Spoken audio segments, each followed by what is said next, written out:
Thank you so much for being here. I know it's really exciting. It is for me too, to be able to play hooky from your workday.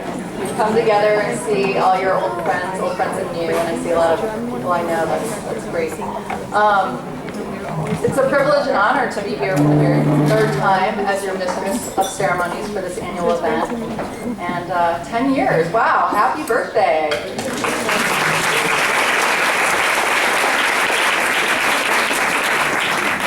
10 is a great age. Your group is growing up, it's getting a sense of who it is and what it wants to accomplish, but it's not so old that it's like hiding in its room and not talking to you because it's on Instagram. So as the older parents are always telling me, enjoy this phase while you can.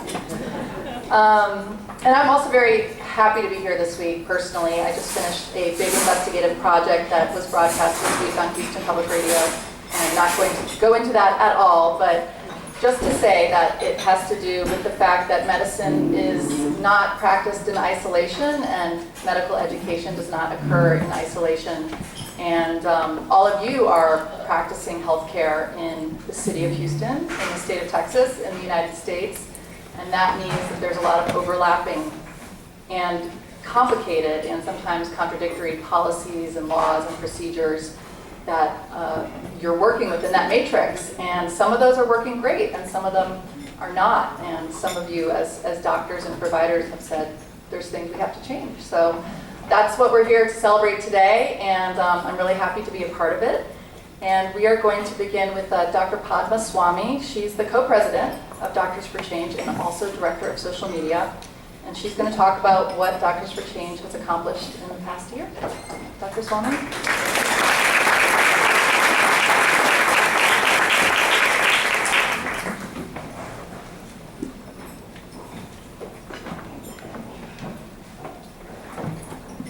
All right, hello.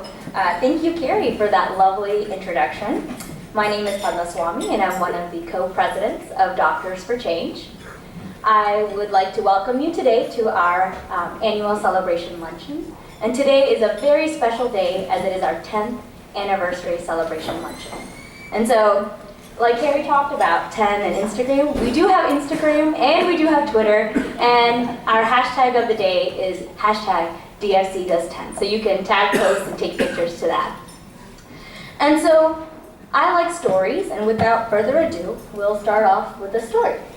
So once upon a time, as I'm told most stories start off as, a small group of physicians gathered together in 2006 over a small table, similar to the table here, which is our Anti-Human Trafficking Committee. And they gathered together because they were upset and unable to accept certain realities that were occurring in the Houston community. The founding members were motivated to confront the challenges faced by patients in the Houston community. And this is reflected in the mission of Doctors for Change, which is to improve the health of all Houstonians and all Texans through research, education, collaboration, and advocacy. And this mission and the vision have still remained true today, with the vision of believing that healthcare should be universal, affordable, accessible, accountable, comprehensive, and just.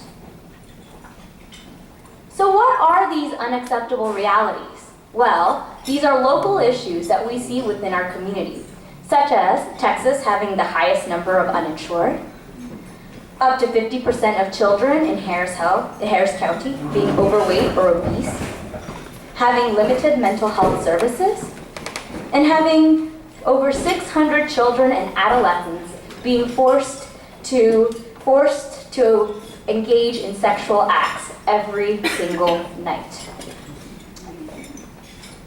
With these unacceptable realities came our focus areas and our committees. And our committees are dedicated to access to care, mental and behavioral health, healthy eating and active living, and anti-human trafficking.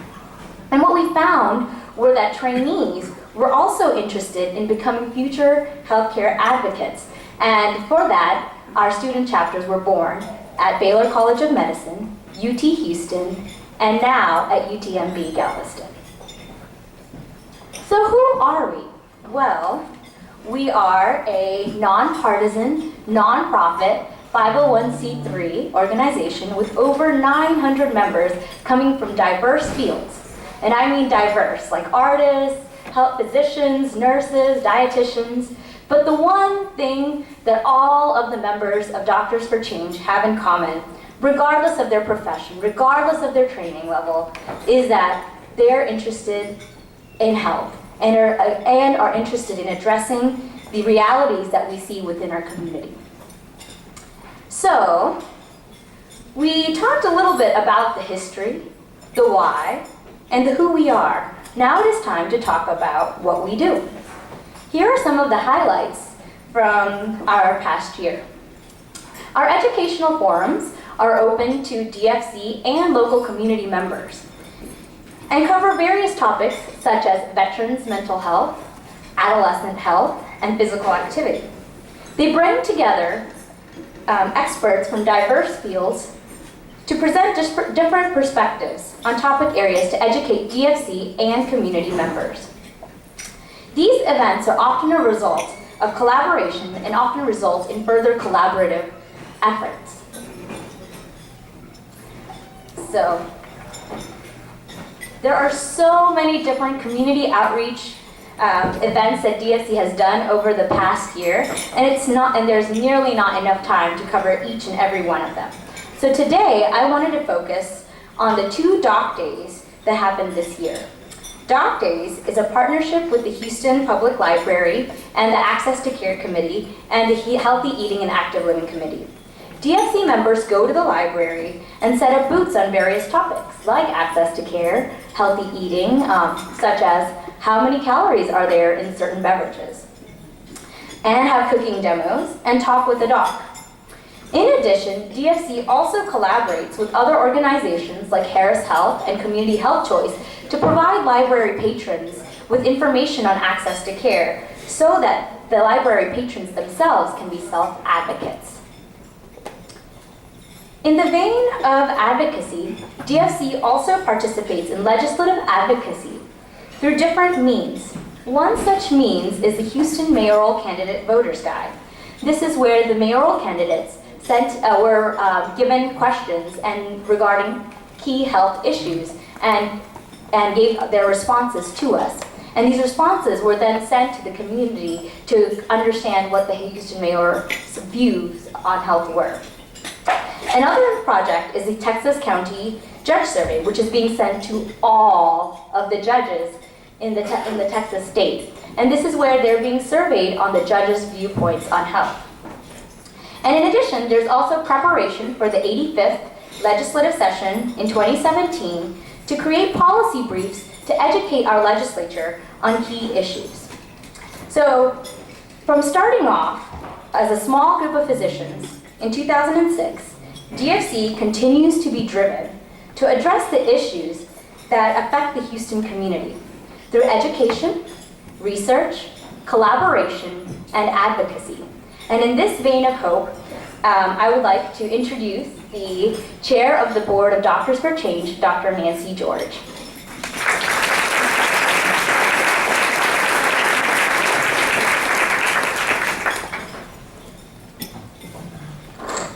Welcome. Good morning, everyone. Can you all hear me in the back? I tend to be soft-spoken. Terrific.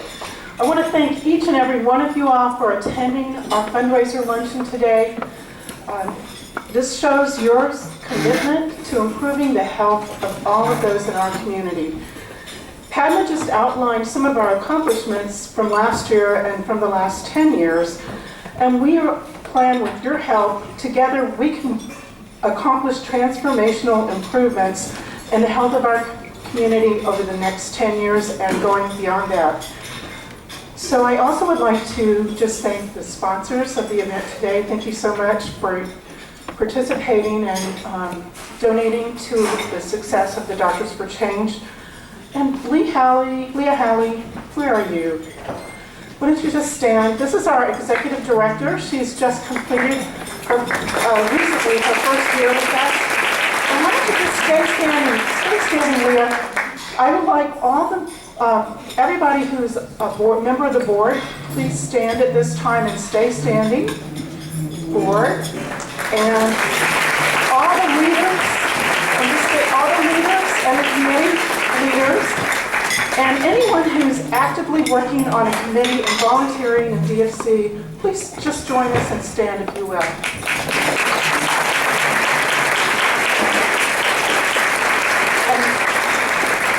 And y'all may be seated. And if we could have the founders start to come forward. Our luncheon today is dedicated to the wonderful founders of the Doctors for Change organization. And as you all have heard the story, this was a small group of visionaries that gathered around initially Anna Malino's kitchen table, and they shared stories of outcomes that were not good for some of their patients and their frustrations. And out of these kitchen, come on up y'all, out of these kitchen conversations grew the Doctors for Change organization. So I'm going to bring you all one by one up on the stage. Is Ann Albanese here? Wonderful. Come on, I was looking for you earlier. And if you all just come and stand on the stage. Leo, you have the certificates, right? Okay. And Claire Bocchini, and Catherine King, Judy Levinson, Anna Malino, and we have some other founders who couldn't be with us today, including Dave Buck, Bethany Myers, and John Sargent III. And at this time,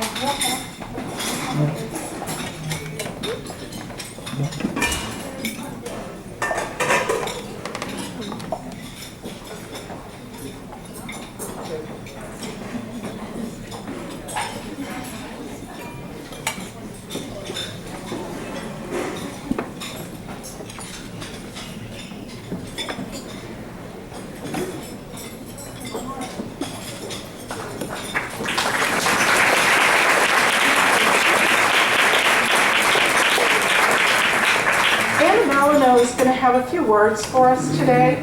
Anna led the founding of the Doctors for Change in 2006. I first met Anna late in spring of 2006, and I just remember being struck by her compassion and her energy and activism. And she's a person that gets things done. And that was my impression of the Doctors for Change organization. At that time, she was an associate professor of pediatrics at the Baylor College of Medicine, providing care primarily in the Ben Taub Hospital. She is the co-founder of Healthcare for All Texas, a grassroots organization that promotes single-payer national health insurance. And she is the past president of the Physicians for a National Health Program, the national organization. She's currently an associate professor of General Academic Pediatrics and Health Policy and Management at the University of Pittsburgh Medical Center. Anna is an inspirational and tireless advocate for improving our healthcare system. And I'm going to just have you sit here. Wow.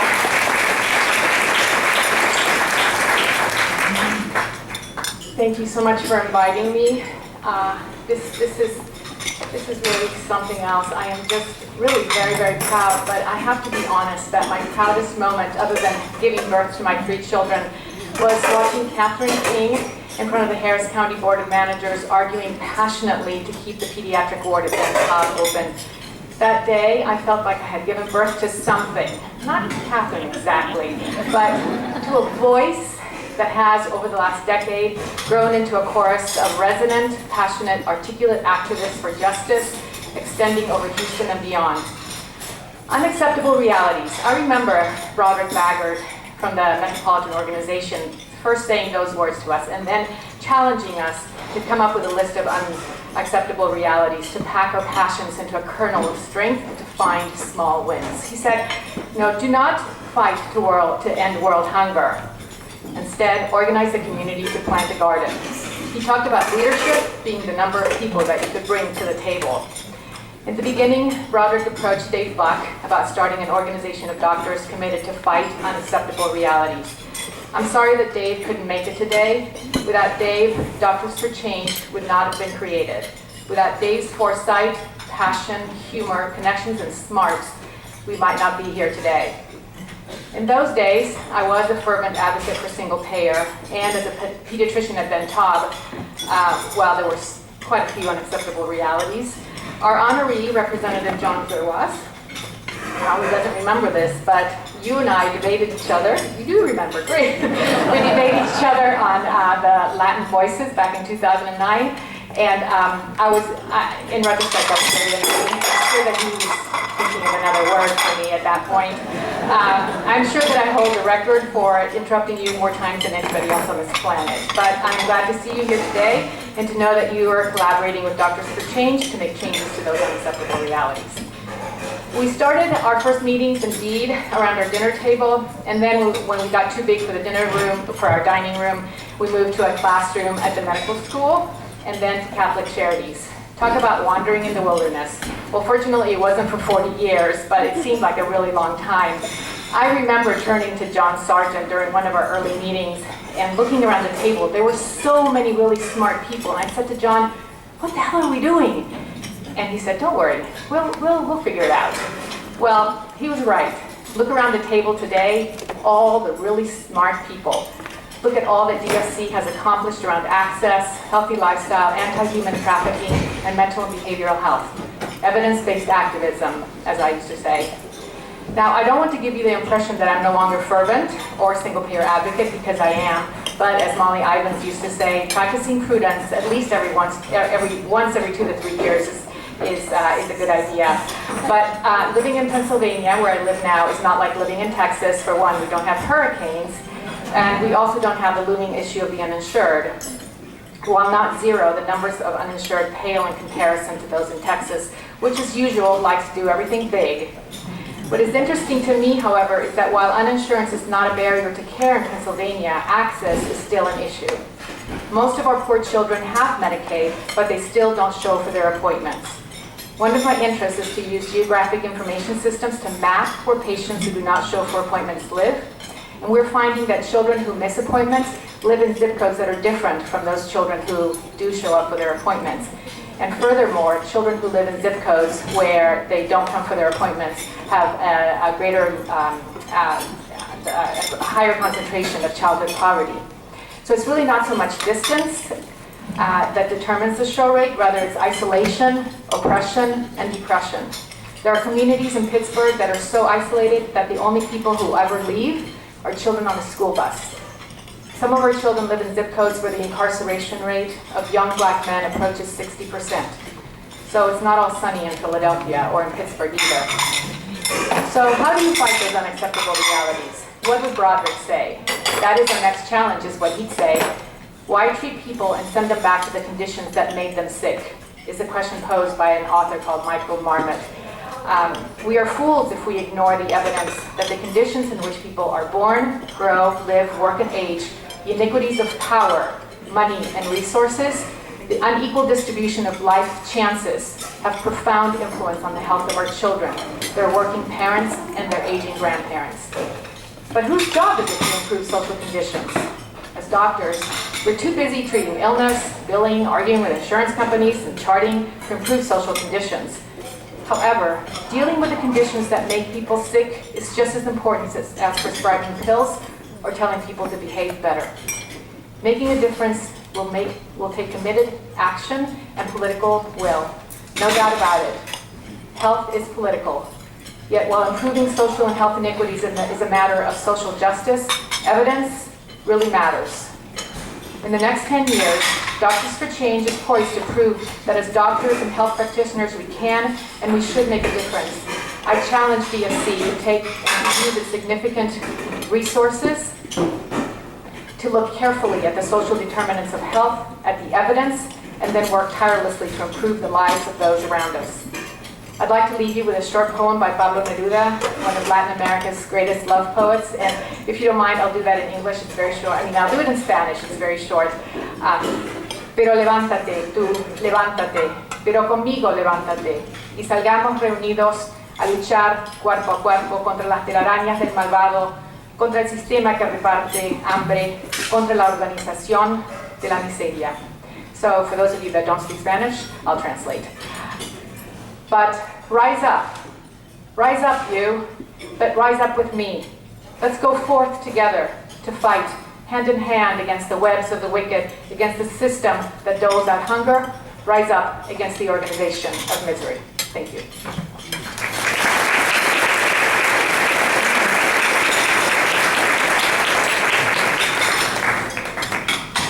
And now, Dr. Catherine King. She is one of the founders and currently a board member of Doctors for Change.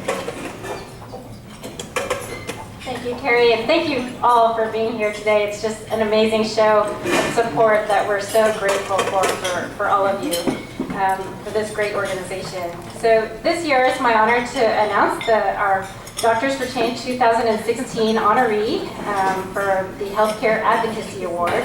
And this year we're very privileged to honor Representative John Zerwas. Representative Zerwas is an anesthesiologist. He's been a practicing anesthesiologist for over 30 years, and he's also the representative of Texas House District 28, which includes Northwest Fort Bend County. Dr. Zerwas is just one of 4 doctors in the Texas House of Representatives, and as such holds a really important leadership position in establishing health policy in Texas. He has risen to the leadership, and that he serves both on the Public Health Committee and also as chairman of the Committee on Higher Education. We really honor him today for his work in health policy, which includes last year passing House Bill 1874, which was relating to the establishment of the Palliative Care Interdisciplinary Advisory Council. He also co-authored a bill that created a new loan repayment program for mental health professionals who agreed to provide services to underserved populations. He has co-authored legislation to support HPV vaccination throughout the state of Texas. And most importantly, overall, he's really been a true champion for improving access to care and expanding insurance to all people in Texas. And we really honor Dr. Zerwas' selfless dedication to his work as a physician, as a statesman, and as an advocate for patients. Thank you, Dr. Zerwas.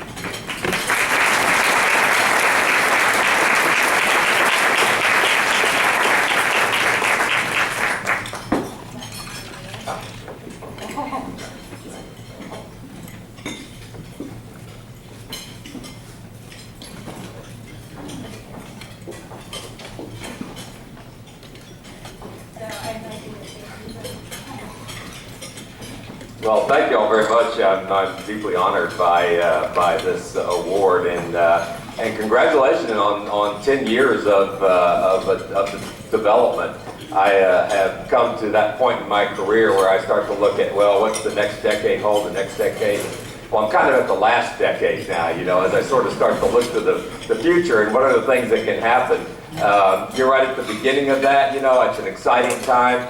Certainly you have a legacy for having accomplished some great things out there, and so I congratulate you on that, and I know that you're going to have continued success, especially in the area of advocacy, I will say, but certainly in many, many other areas. This is an incredibly diverse group. Doctors for Change it's the organizational principle that it came around, but it's clearly an organization much larger than doctors.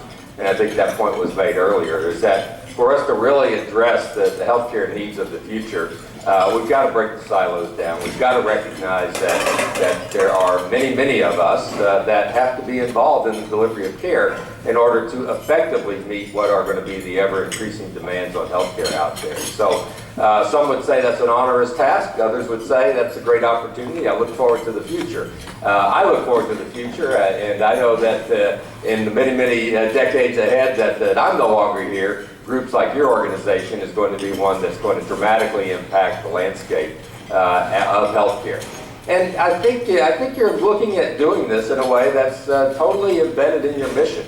I was looking over it and listening to the presentations that were made, and the things that you're looking at doing are really the things that are going to make a difference. I'll spend a little time talking about what we did in terms of the legislature and some of the background on some of that stuff. But what I really want to share with you straight up here is that your organization and others that will grow out of it, and perhaps many more individuals that will come to join it, are going to really be incredibly important in terms of fixing that landscape. Now, Anna told you that she and I had a debate on that. I'm so glad to hear Anna has decided that single payer thing is not the solution. She and I She and I talked about that. I'm sure I'm putting words in her mouth on that, not based on what she said. But I'm up here and she can't interrupt me now, so I can take advantage of that. But we had a great time on that. I do remember that interview well. I mean, I think there was what felt like about half a dozen women ganging up on this one guy, and making their voice heard for sure, But I tell you what, that though is a great example of what we have to accomplish in order to define what this is going to look like in the future. We have to be willing to come together. We have to be willing to share our ideas. Not in a way that says it's my way or the highway, but in a way that says, all of us have different perspectives on what the future is going to look like. None of us has perhaps a crystal ball. But what we want to do is to create a system that's going to allow us to move and sort of flex with what happens in the future. There's a quote that I use often that when I talk about the future and where we're going to be, and I think this organization, is something of the essence of that. It's a quote from William Manchester, and he wrote an article back in 1990. It's an essay actually that looked back on the previous 60 years, from 1930 to 1990. And he went through the whole description of all the things that happened during that time. You can only imagine all the things that people that were born in 1930 and then subsequently saw through 1990 can imagine. I think they felt that the world could no longer change anymore. But he made a very, very effective concluding comment on this, and I share that with you. And his point was that if the American of the 21st century expects to succeed amid the accelerations of this century that we're in right now, then he or she must be very supple and malleable to change and cloaked in resilience and not self-righteousness. And I think that's a very, very effective thing for all of us to think about. That to be effective, including me as a legislator, including you as people that have positions and thoughts about where you think healthcare should go, we've got to be supple and malleable to change. In my mind, that means we've got to be able to be willing to sit down, talk about what each other's views are, and consider the others, be respectful of it. Not necessarily to always agree on everything that each other has said, but certainly to always be respectful of that. And then to look at say, let's put away our self-righteousness. Let's put away those things that we kind of cloak ourselves in often. Doctors are famous for that. Certainly I have been famous for that at times. And really kind of vest ourselves in resilience. What are the things that are going to continue to move us forward? We do have a real issue with access to care. There's no doubt about that. And there are a variety of solutions that people have portrayed out there. We have one that we're in the midst of right now with the Affordable Health Care Reform. Has it accomplished the kinds of things that we think that it should accomplish? I would say probably not. It's not affordable right now for those of us who still buy insurance. It's in fact gone up. For those that were getting insurance prior to the Affordable Care Act, the price has gone up. And has it in fact, eliminated the uninsured out there? No, it hasn't. But was it ever intended to? I would say the affordable part of it was something that really most of us, I don't think, really expected to see the jumps that we saw. But was it ever really expected, by virtue of the way it was put together, to meet all the needs of all the people in the United States? In hindsight, we can say clearly that it's not. But that doesn't mean that you say, okay, the whole thing's bad and we need to get rid of it. Now, this is coming from a guy who pledges to be a Republican and sees the world differently than a lot of people out there that, with reference to whether the Affordable Care Act has been a good thing or a bad thing. I will tell you there's been some good things that have come with it. And one of the most, obvious good things that have come with it is that children cannot be denied insurance because they have a pre-existing condition. Now, you're not going to get anybody, no matter who becomes the president in this next election, that is going to say, we are going to rescind that provision because it costs too much. Well, it doesn't cost too much. It costs some, but it doesn't cost too much. And we are not going to find ourselves rescinding that provision. And I would say it's going to be a pretty hard stretch to actually rescind pre-existing condition for anybody. I don't think we're going to see that. I don't think that's the right place for us to go in terms of rescinding that particular thing. And yes, that does drive the cost up a little bit. I'm willing to accept that. But the costs that we are seeing go up, certainly are outpacing what those particular provisions are out there. And so I think as we do look going forward, regardless of who's in the presidency, we do have to look at the affordability aspect of it, because right now we are not hitting the mark on that. That's things that are occurring at a federal level. What's happening at the state level? You know, it was mentioned that, you know, I had a few good runs on some things that we did during this last legislative session, and I thank you all for being out there and being supportive of that. I know that the palliative care bill in particular is one that y'all are recognizing me for, and I thank you for that. That's one that I would say probably I had the most personal connection with. And as many of y'all know, I lost my wife 3 years ago to glioblastoma, and had excellent, wonderful care at both UT at Memorial Hermann in the medical center, and then subsequently at the cancer institution in MD Anderson. And we had the best care in the world. There's no doubt about that. I absolutely believe that. And we had the most compassionate care that we could have. And when we got to the end of the road, of which we didn't give that up until it was clear that this tumor had migrated into the brainstem, you know, that the word that they shared with me is, John, you know, this is kind of the end of the road. And so we need to kind of switch gears a little bit. And, you know, they made me aware of something that, frankly, I wasn't too aware of. I was very aware of hospice, and I was somewhat aware of palliative care, but I certainly didn't have a very intimate involvement with it or knowledge of it, even though a lot of people in my tribe as an anesthesiologist, you know, are palliative care physicians. But the point was that we moved into a phase of Cindy's care that said, you know, look, for this final, whatever it is, it ended up being 3 weeks, what is the things that we need to do to make that the most comfortable, the most honorable, the most dignified, you know, transition from this life to the afterlife? And we did. We addressed those things. I mean, there were very clear physical things. The most obvious was secretion. You know, handling secretions when you could no longer talk or swallow or take anything in is an incredibly difficult thing. You know, as an anesthesiologist, I can't stand to see an obstructed airway, as you can probably imagine, nor can any of you all sitting in here. And so, you know, for me, always making sure that she could have an airway until that last breath was taken was incredibly important to me. And the people who helped me, you know, in that palliative care phase before we went into hospice care was incredibly powerful thing. And they did a whole number of other things during that probably 7 to 9 day stay that we had in MD Anderson's palliative care unit up there. And, you know, subsequent to that, when we went through hospice care, and it was, you know, it was one of those things, it's a hard thing. It has its components of extreme sadness, but it also has its components of, you know, look, this is how we all want to ultimately transition this life into another life. And I have great respect for the whole area of hospice care. So to the extent that I was able to actually bring to the table a bill on palliative care, I was deeply honored by that. And I had a very deep conviction to it.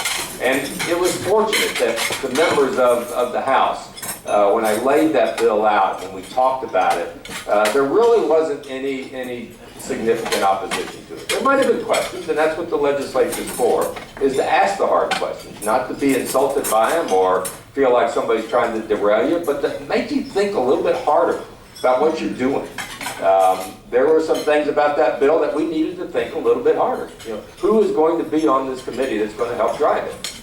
Now, I'm very pleased that one of my colleagues, Larry Driver, is actually chairing that committee, and a fellow anesthesiologist, somebody I did part of my residency with and stuff, and he gave me some very encouraging feedback as to where they're going. So I'm very excited about where that group comes back in terms of how do we make palliative care a much more recognized part of the general care of people, not necessarily the end-of-life care. And I think that was a part of one of the things we wanted to make clear is that palliative care has a role much beyond just end of life. It just happens to be that was my connection with it. But there are tremendous values to the use of palliative care in these fairly stressful times of various illnesses and so forth that need to be made more, that people need to be made more aware of.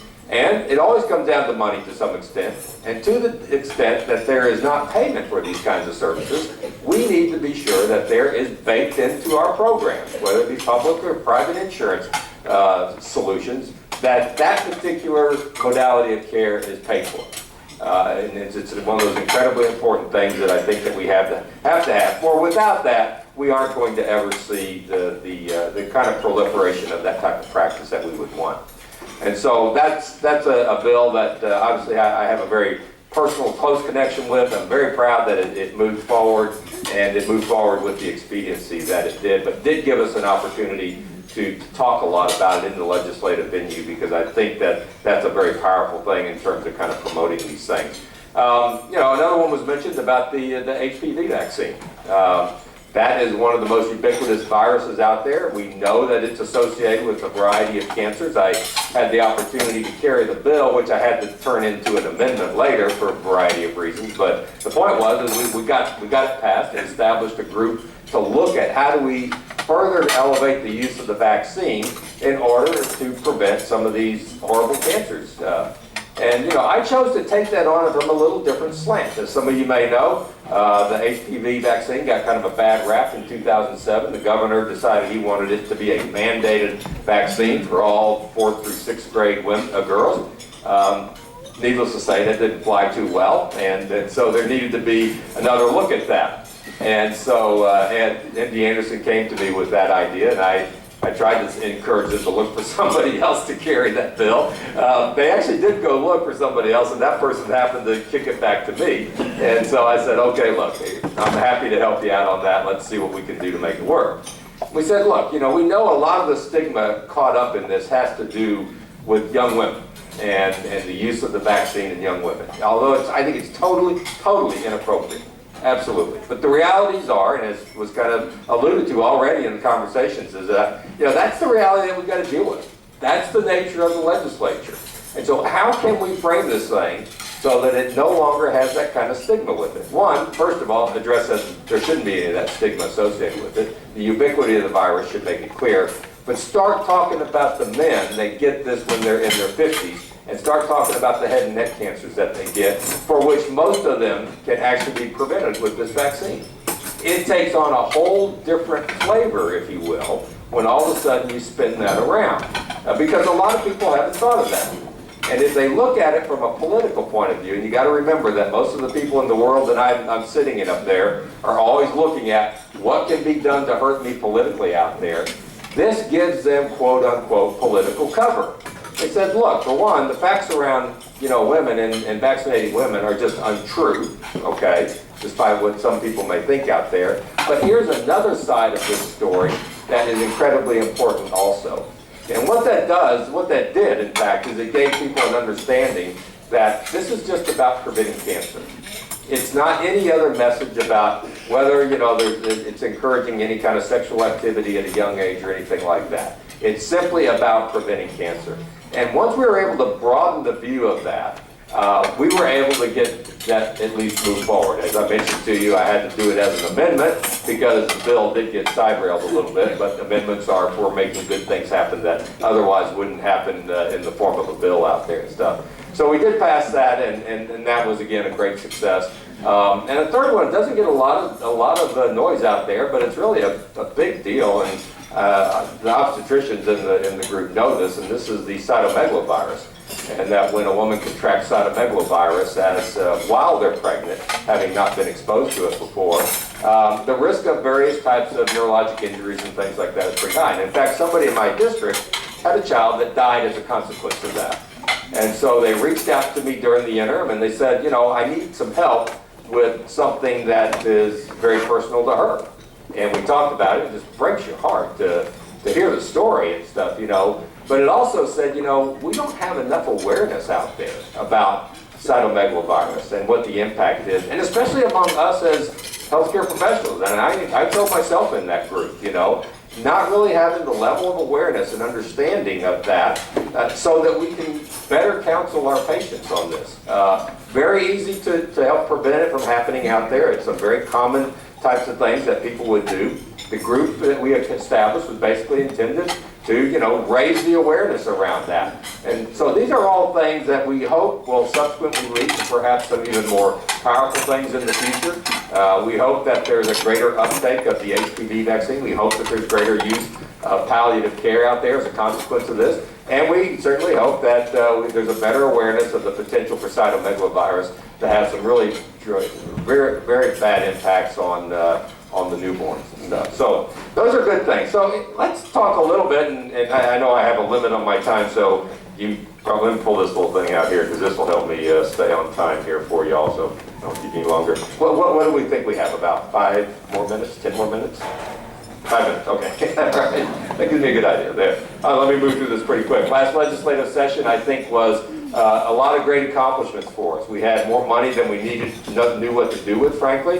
There was a windfall of cash available to us. I think that we put the $210 billion that we allocated for the 2 years that we're in, we put it to good use. And let me just touch on a few of those things. We enhanced our services to women. As you all know, in 2011, we dinged the women's services pretty bad, and we needed to recover from that. 2013, we recovered to some extent. 2015, we actually added more money to that in a substantial way, and have actually reformed the whole model that we're going to be able to deliver women's services. So it's much more of a one-stop shop as opposed to all the different separate siloed programs that we have out there. And so I'm excited about that because that is a step forward. It's not necessarily where we want to ultimately be, but it's a step forward, I believe, in enhancing the services to women out there. It's already been mentioned about mental health. We continue to be in the basement of mental health, but let me tell you what, we have continued to spend more and more money on solutions for mental health than we ever had before. And on the heels of the Newtown tragedy that occurred, and it's all welled up with us with the recent Orlando type of activity that has occurred, we know that mental health can be a very, very tragic circumstance. But day in and day out, we continue to see mental health primarily being treated in the jails. Now, we have forced cash, if you will, into our mental health opportunities out there in various communities. So the thing called the 1115 waiver, which many of you are aware of, has also allowed for more money to be plowed into mental health. We are seeing some encouraging signs that no longer are the jails the primary place that mental health is going to be delivered. There is still something of a revolving door there. They go in, they get some treatment, they come out, they don't get any follow-up care, and then they end up coming back to jail. That's the thing I want to hear us decreasing. In my comments to the county judges, including County Judge Emmett, I said, look, we have taken a fair amount of money now, and pushed this into these various opportunities for mental health. Let's see if we can see something. I said, the one outcome that I want to hear is that the jail is no longer the place that we're primarily treating mental health. And if I hear nothing more than that we're seeing that on the downslide, then I will tell you, I think that we have invested that money wisely. The challenge coming up in the next legislative session, as most of you all are aware, the money will be tighter. The price of oil, gas is depressed. We do get a significant amount of revenue. More importantly, a significant number of jobs are associated with oil and gas. And with jobs comes the purchase of goods. We get most of our money from sales tax from a state perspective. And so if we aren't getting that sales tax money because jobs have been depressed, then we have to figure out how do we tighten up the budget. I worry significantly about those things that get paid without federal matches. Now, the 1115 waiver stuff is separate from the budget of the state of Texas. It does get federal match, but all the mental health money, nearly all the mental health money that we spend out of the budget of the state of Texas is subject to not having any match by the federal government. Therefore, it's a prime target to go in there and start ratcheting that in and holding down our costs and so forth. And so one of the biggest things that you can advocate for coming up in this next legislative session is, even if we don't take a step forward in spending more money in mental health, and we've got a select committee looking at this during this interim session, at least to try to hold our own. And that's going to be one of my objectives as I go back into the legislative session, regardless of what role I end up playing, is that we try to hold our own on the funding that we have out there towards mental health, and that we continue to see what I hope is some improvement in where and how mental health is delivered out there. And then let me just finish up with the one that I know is one of your favorite topics, It's one that I continue to stand very strong with. I hope there's others that will stand strong with me, and that is how do we take advantage in the current ACA of the ability to spend more money on the Medicaid population. We need to spend more money on the Medicaid population. We need to serve more people that will qualify for Medicaid. Now, how we get there is where the big difference lies. You know, there is a lot of people that feel like we should turn the whole Medicaid system on its side, i.e. it should be a block grant that comes to the state of Texas, and the state of Texas should define how that money should be spent. Now, I will tell you, I personally advocate for that. Because I think Texas has unique needs that other states don't have out there. And for us to try to fit ourselves into that federal mandate in terms of the kind of care delivered is one of the things that drives the cost up. And absolutely know this, the cost of Medicaid is one of the biggest drivers of our budget. And when we spend more money on Medicaid, we spend more money on education, both the foundation education, higher education. We spend less money on our infrastructure, and we spend less money on public safety. Because that's where we have to go get the money in order to deliver that service. It's not a choice, it's an entitlement, we have to do it. I don't have any problem with that standpoint of it, but I want to be able to be in a position to deliver that care in the most cost-effective way. Some of my colleagues, however, have put up a roadblock to say that unless we get that block grant, we don't want to accept any expansion monies from the federal government in order to deliver more care. And I said, I can't hold my breath that long, okay? I can't hold my breath that long. We have too many demands out there. And if you look at it from a pure economic point of view, which I always like to bring up to my conservative colleagues, I said, we are talking about billions and billions of dollars coming to the state of Texas that, yes, you know, big dividend is we're going to insure people that don't have any insurance otherwise. So we're going to give them a better opportunity for health care out there. But we're going to create jobs. We're going to potentially level off the tax, the property tax, that those of you who live in Harris County currently bear to support the uninsured in this particular region and in fact beyond. Now, if you don't, as a conservative and a political guy, respond to that as one of the best sells out there, then I think you need to go back to conservative school, okay? Because if you can actually put a lid on a property tax, man, I tell you, you're talking about a great re-election platform right there. And so despite that, you know, it is an uphill climb. And I continue to struggle with a number of my colleagues in, you know, recognizing that we can do something different with the billions of dollars that come. We called it the Texas Solution, Texas Way, others have called it. The point is that we can come up with something different that's probably more cost-effective than the current program that will address the unique needs of the individuals that would qualify for this particular expansion of monies that would be devoted to this type of health care out there. You know, I continue to say the same thing I've always said on this. I support this.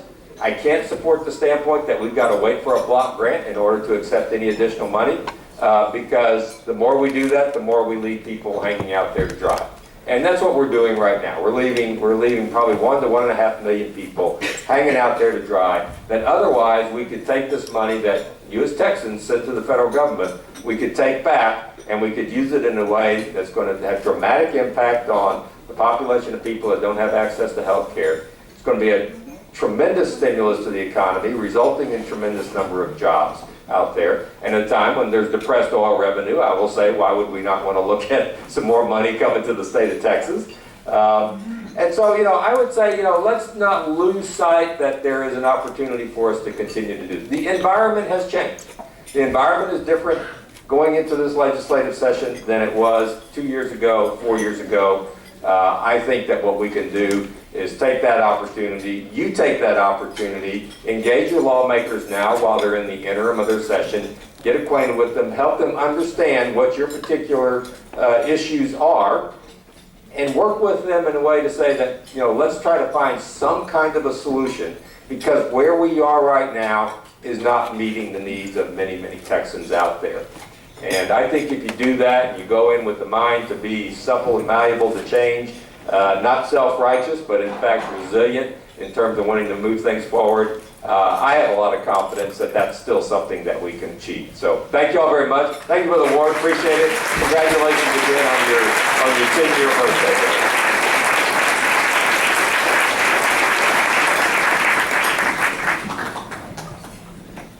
Thank you so much, Representative and Dr. Zerwas.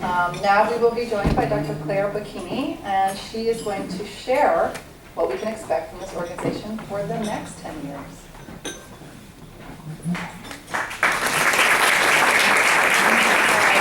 Thank you guys so very, very much. I'm Claire Bocchini, one of the co-presidents of Doctors for Change, and I'm just going to pull up my slides here. But while I'm doing that, I just can't thank Dr. Zerwas enough for those wonderful remarks, and Dr. Malino. And actually, I think that exemplifies the most wonderful thing about this organization, is that we bring together a community that is passionate about improving health. And we're a community that's made up of a lot of different opinions on how we should improve that health and how we should improve access to care. And yet we really come together, and one of the most remarkable things about this organization is I think we really come together and we compromise and we just really want to see improvements made. And I think we do try to take away some of the self-righteousness and just try to work together so that we can start trying to fix some of these unacceptable realities. And I'm just going to talk a little bit about what I hope this organization continues to accomplish in the next 10 years. And I just have to go back briefly to 2006. I was an intern. I feel like I grew up professionally in this organization because Dr. Malino actually reached out to me to say, you know, this is my intern. I was in her continuity clinic. You know, would you like to come over and have dinner so that we can talk about some of the unacceptable realities our patients are facing? And I said, absolutely. That's exactly what, you know, I'm passionate about that. And you know, at the beginning, you know, we were very focused on improving access to care. I saw patients who came into our children's hospital who had advanced Hodgkin's lymphoma because they had gone to 6 different emergency rooms and weren't able to have follow-up with HEMONC when they were referred because they didn't have insurance. I then did my infectious disease fellowship, and I saw, unfortunately, children living in poverty who were suffering from vaccine-preventable illnesses, or children with bone infections that became chronic and debilitating and affected their ability to play sports in their future because they couldn't afford their medications. And now I actually do transplant infectious disease, and I'm seeing that my children who go through a heart transplant actually have worse outcomes if they're growing up in poverty because of the toxic stress and, you know, dealing with housing or food insecurity, and how that affects their ability to keep their organ because they're not able to take their medicines regularly and have difficulties. So whereas I think this organization has made tremendous impact already, we have a lot of work to do. And I think it still has to do with improving access to care, and it absolutely has to do with addressing the social determinants of health. And so I really love that both of you brought up those topics so nicely. Thank you. And so I think we have so many hopes for the future. In fact, our program has a whole page dedicated to our 10 biggest hopes for the future. I'm just going to highlight a couple. One is that I hope everybody has been to our Doctors for Change Guide to Access to Care and Community Resources. If you hadn't, please pull out your cell phone now and just type in dfcguide.org, because this is a resource that took us 2 years to put together. Actually, years before that, we had a little paper copy that we produced. But we put together basically ways for healthcare providers to help their patients both navigate insurance and get insurance, but also how to address some of the social determinants of health. So if you screen a patient, find out that they're food insecure, we can provide them with resources. If we find a patient has mental health needs, we have, you know, a lot of the mental health providers in the community where we can try to link them with their services. And so this website had 30,000 views over the past year. It's only been out for a year. My hope for the future is that this website will continue to grow and that we'll be able to keep it updated, and that eventually we'll be able to just type in the patient's address, their needs, and the website will print out, you know, some great referrals, and that we'll actually directly send the referrals to the community provider so that we can really link patients from the healthcare provider's office to the community resources, because I really do think the social determinants of health, I mean, I think evidence has shown that they are 80% of the health outcomes of our patients. And so this is one of my hopes, that this guide will continue to improve, that more people will use it. The 30,000 is great, but I want to see that, you know, double, triple every year so that all hospitals and healthcare providers in this community can use this resource to help their patients.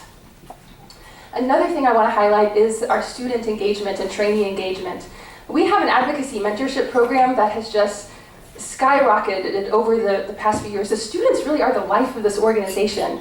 And you can see here, our students come to Austin. They're passionate about legislative advocacy. Our students are passionate about getting into the community. They're a big driver of a lot of our community projects. And so my hope for the next 10 years is that we'll continue to have really strong mentorship with our students, with our future leaders of healthcare, so that we can help train them to become healthcare advocates, put advocacy into their careers. And we're kind of expanding to UTMB. We have the Houston area, the Galveston area. Our hope is to eventually have communication with medical schools across the state. I've already heard from students from Dell Children's in Austin, from A&M, and I think a lot of students really want to get involved in healthcare advocacy, and I hope Doctors for Change can help guide them. And then I just hope that our legislative advocacy abilities continue to improve. This is actually our very first legislative advocacy session. I think Wilson Lamb, Janelle Joyner, and I went to Austin with a few other people, and we did our first visit, and we were all very scared, and this was probably 10 years ago, or maybe 9 years ago, because that was an odd year. But we've really grown, and now we actually meet with almost all representatives, all senators, and we really try to help educate our lawmakers about healthcare issues and really try to get a lot done. Just to highlight the Access to Care Committee, their survey of the county judges across the state of Texas is an incredible, I think, advocacy tool for this next year. They surveyed all 254 county judges. They're collecting surveys back, but what they're showing is that this is just one example for mental health care. Over 80-90% of county judges, and the county judges, they're in charge of caring for the indigent in their counties. And what they're saying is we don't have enough access to mental health care. That's negatively impacting my county. And when you look at some of the quotes, it's just we're caught in an unstable business model. I mean, the county judges need help. And I think coming to the state representatives and the state senators and say, look at the county judges, this is what their needs are, this is what they're saying in an anonymous survey. Although we have answers from Republicans, from Democrats, from rural, from city. I mean, our hope is to be able to show the legislators that our state needs to try working on these solutions in a nonpartisan way. And then I'll just last by saying, the community engagement has grown tremendously, and I think a lot of people at these tables are people who we worked with, and I thank you so much. I mean, this is just incredible to see this many people at this event when we started off so small. It's just really remarkable. And these are just the pictures of our recent doc days. And our goal when we go into the community is not to go into the community and say, okay, we're healthcare providers, this is what you need to know. We actually really go into the community and we ask them, well, what can we do for you? And I just want to highlight these pictures because here in this particular doc days, they wanted us to come in and teach people in that Houston Public Library, in the community, what it's like to be a healthcare professional, because they wanted to inspire some children to think about healthcare as a career. And you can see here is a little child looking at an x-ray. This is a child working on a skeleton, and this is Sarah Curtis, one of our pediatric interns now, who is doing a cooking demonstration to kind of talk about why dietitians is actually a great healthcare field as well. And I just think this is just an incredible showing that we really hope to continue to work with the communities, whether it's schools, public libraries, throughout, just so that we can have a presence and really help do what the committee or what the community really wants us to do, how we can best help them. And so with that, I just thank you. And I know we've done a lot in the past 10 years. I still think we have a problem. We're still #1 in uninsured. We've come a long way. I mean, the Affordable Care Act has resulted in more people having insurance. Still a lot, there are a lot of costs involved, but we really have reduced our uninsured rate quite a bit. But we're still #1, and we still have a long way to go. And the social determinants of health are negatively impacting the health of our patients, and I see it every day in clinical practice. And so I think there's going to be a need for us for the next 10 years, and I just am very hopeful and excited about the future. So thank you so much for coming today. This is just really an incredible showing, and thank you for all your support.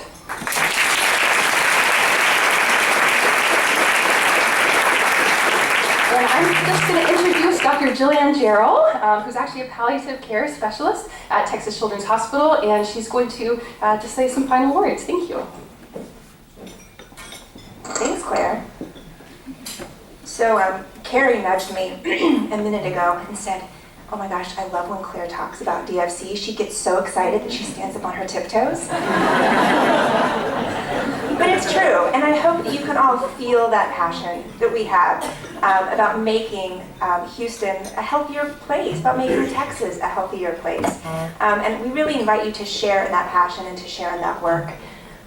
There are lots of ways that you can do that. You can come alongside us as a volunteer, as a worker. We need bodies, we need brains. We need people to come to our leadership meetings and brainstorm about ways to continue in this work, ways to expand our work. We need new ways to touch the communities around us. So come alongside us, work with us, learn from us, teach us. But we also need your dollars. This is, after all, a fundraiser. So I am a board member of DOC, and like Claire said, I'm a palliative care physician, and I also work with children with special health care needs. And I have seen firsthand the deficits and these unacceptable realities in the healthcare system.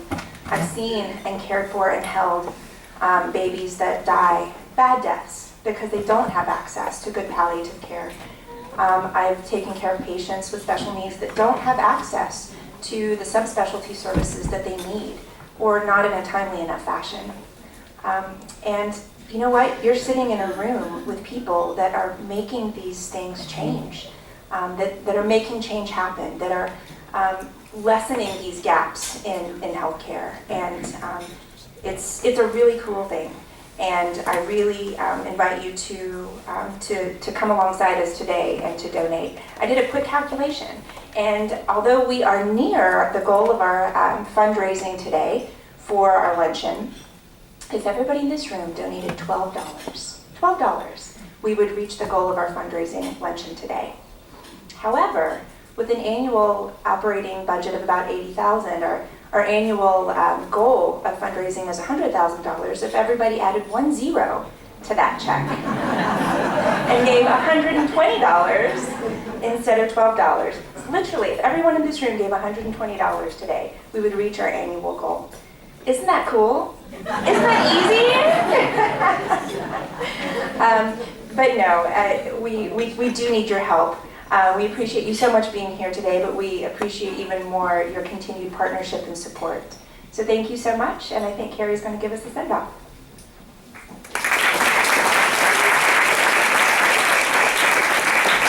Thank you, Jill. I think you've been stealing some tips from public radio fundraising.